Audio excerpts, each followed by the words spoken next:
have to put in place an infrastructure, not just here at home, but globally, that allows us to see it quickly, isolate it quickly, respond to it quickly.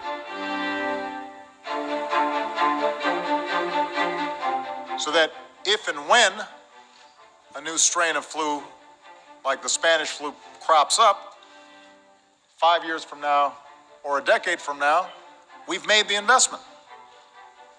And we're further along to be able to catch it.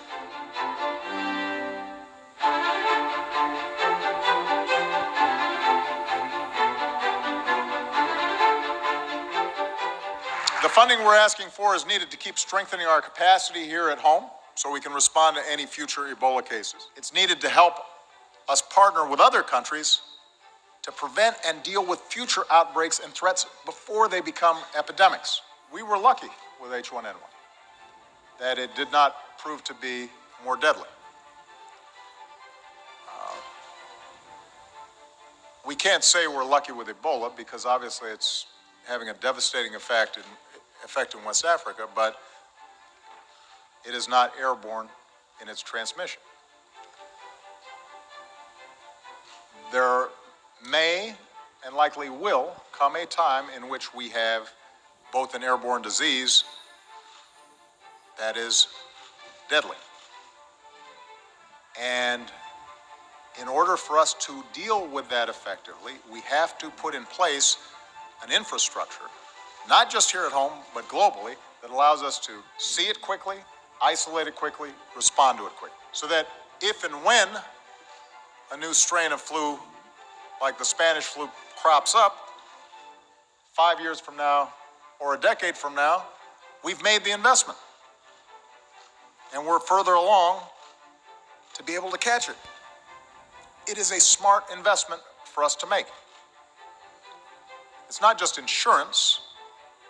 It is knowing that down the road we're going to continue to have problems like this, particularly in a globalized world,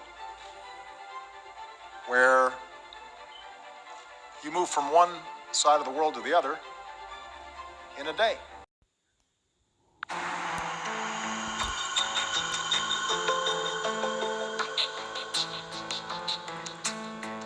You know, a lot of people think that goes away in April with the heat, as the heat comes in. Typically, that will go away in April. This moment, we think we have it very much in hand.